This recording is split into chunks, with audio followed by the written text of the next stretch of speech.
Giving youths in Singapore a louder voice and a bigger hand in shaping policy, the authorities are aiming to set up 2 to 3 panels this year, each touching on a different policy issue that young people face. The panels will provide them with a chance to review a chosen topic and come up with recommendations along with government agencies. By definition, youths are those aged between 15 and 35. Now, we have Yuvan Mohan joining us. He is a member of the National Youth Council. Yuvan, thank you for being here. Why are youths, as opposed to any other demographic in Singapore, being asked to lend a hand in policy making? What did they specifically bring to the table? Thank you for having me. Young people, based on our surveys and analysis, want a deeper involvement on issues that resonate with them. You know, they're no longer just satisfied with just panel discussions where interactions can be more passive. They really want to engage with policymakers more deeply. And this is what I've observed in my capacity as SINDA Youth Club chairperson and, of course, a council member at National Youth Council. Panel fatigue is real, and youth tend to ask, what is next? And how can I be sure that my feedback can be acted upon? And so the youth panel is a natural evolution of how youth engagement has taken place. And it builds upon the strong work that's done by National Youth Council, be it in form of digital engagements, engagements with policymakers. And so where the youth panel builds and acts on is that it forms the pinnacle of the entire youth engagement strategy. So I think it's really born on the needs of young people and how they have shared with National Youth Council that they really want deeper engagement with policymakers. Mr. Mohan, you talk about youth sharing what they want with policymakers.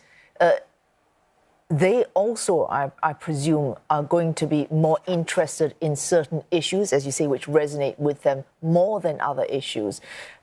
Do you get a say in deciding which topics or issues are discussed on these panels, or are they handed to you after consultation with you? I think the whole process on how you identify a topic is going to be a two-way process, with not just the youth makers, not just the youth themselves, but with policymakers as well. I think the distinction here is the depth of engagement that young people will have. Not only are they going to discuss maybe potential topics like mental health or sustainability, but they're really going to have sustained longer-term engagement on this topic. And so what that achieves is that it provides opportunities for young leaders who are really deeply invested in particular topics to go deeper with policymakers and co-create and develop policies with them.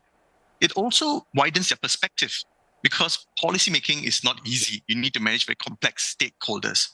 And it builds diversity. So regardless of the issues that youths bring up, you are able to engage with policymakers on that. And so if you think about it, the broader perspective is that the youth panel will provide greater transparency in policy considerations and more diverse youth representation in civic participation. Okay, so what are your longer-term hopes for this? I guess the question is, then what? You pick a topic like mental health, for example. What's next? Do you take it to Parliament for debate? Talk us through the process. So I think that is definitely one option that is available. But what I really hope to see youth leaders to experience through this whole policy clinic would be, one, to build their policy engagement muscle, to understand that policy making is not an easy task. You need to encourage your peers to participate in it. You need to engage with NGOs and maybe other organizations. That's one. Second is to be able to rally their peers.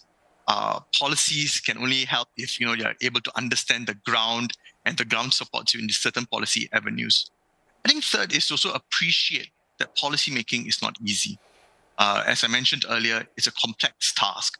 And when you do so, you're actually developing a whole group of youths. When policies come out, they're able to understand, okay, how does this benefit Singapore? And not just give a visceral reaction. It's going to be more of a considered view. And that, I think, when we look at Singapore's evolution, will be much more beneficial. Mr. Mohan, I think you have mentioned, I was counting informally, at least 3 times how difficult, and it is difficult, policymaking is. So when we talk about young people taking part in these panels, it is much more than just sitting there tossing out random ideas which you think might be a good idea. They then have to sit down and work with policymakers who explain to them how life is not so easy. So it's not just participating in panels, it's a much more drawn out process, not just panels then. How long is it? Very quickly, if you could outline that for us.